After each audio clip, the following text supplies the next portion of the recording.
मैं ये जानना चाहता हूं, अभी हमारे एक बहुत बड़े नेता है हमारी पार्टी में, बहुत बड़े नेता है, उनसे भी मेरी जिरह हो रही थी। मैंने उनसे पूछा, दुनिया भर में 5 ऐसी ऑर्गेनाइजेशंस बता दो, कोई भी 5, जिसमें सारे निर्णय वॉलंटियर से पूछ के लिए जाते हों, या एम्प्लॉयज से पूछ के लिए जाते हों, या शेयर होल्डर से पूछ के लिए जाते हों, या सारे मेंबर से पूछ के लिए जाते हो। कोई ऐसी 5 ऑर्गेनाइजेशंस बता दो, तो उसको हम भी थोड़ा स्टडी करेंगे, और स्टडी करके हम उस मॉडल को अपने यहां लागू करना चालू करेंगे। क्योंकि मुझे ये लगता है कि ऐसी कोई ऑर्गेनाइजेशन है ही नहीं दुनिया में जिसमें सारे निर्णय आप सारे वॉलंटियर, सारे एम्प्लॉयज, सारे मेंबर से लेके कर सकते हैं। और ना ही मैंने अपनी किताब में ऐसा लिखा है। कई लोग स्वराज की बात करते हैं और मेरी किताब आगे कर देते हैं, जी आपकी किताब पढ़ी थी और वो स्वराज। तो मुझे बड़ा आश्चर्य, मैंने अपनी किताब में क्या लिखा है? मैंने अपनी किताब में ये तो नहीं लिखा कि पाकिस्तान की पॉलिसी जो है वो पूरे देश के 121 करोड़ लोगों से डिस्कस करके बनाई जाएगी, ये तो नहीं लिखा ना। तो स्वराज बहुत पावरफुल कॉन्सेप्ट है, बहुत पावरफुल कॉन्सेप्ट है। इसको इस तरह से हल्के में मत लीजिएगा। और धीरे धीरे रातों रात नहीं आने वाला ये।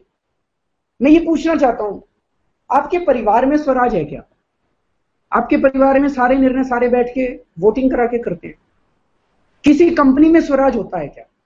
कोई कंपनी ऐसी बता दो जिसमें सारे एम्प्लॉयज की वोटिंग करा के करते हैं? आर्मी के अंदर होता है क्या? तो कुछ निर्णय ऐसे हैं जो राय लेके किए जाते हैं, कुछ निर्णय ऐसे हैं जो सबकी सहमति से किए। और दूसरी चीज, एक और चीज मैं क्लियर करना चाहता हूं, स्वराज का मतलब वोटिंग कतई नहीं है। कई लोग कहते हैं वोटिंग होनी चाहिए, वोटिंग बिल्कुल नहीं है स्वराज का मतलब।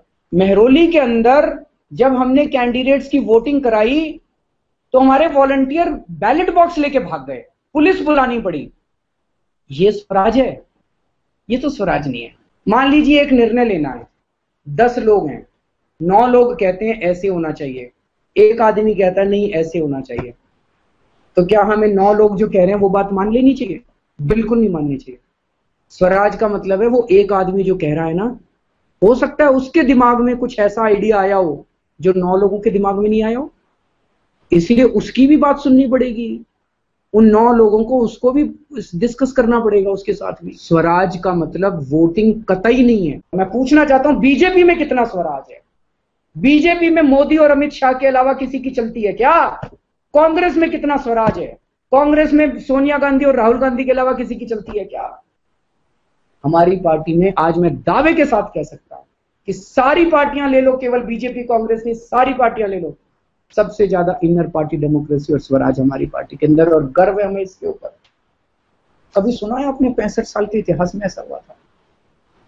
गर्व होना चाहिए, गर्व होता है मुझे अपनी पार्टी के ऊपर कि हम लोगों ने ऐसा किया। जिस दिन आम आदमी पार्टी की लीडरशिप भ्रष्ट हो गई, जिस दिन आम आदमी पार्टी की लीडरशिप खराब हो गई, आम आदमी पार्टी की आत्मा खराब हो गई, दोस्तों इस पार्टी को बर्बाद करने वाला सबसे पहला आदमी मैं हूं। इनकलाब जिंदाबाद।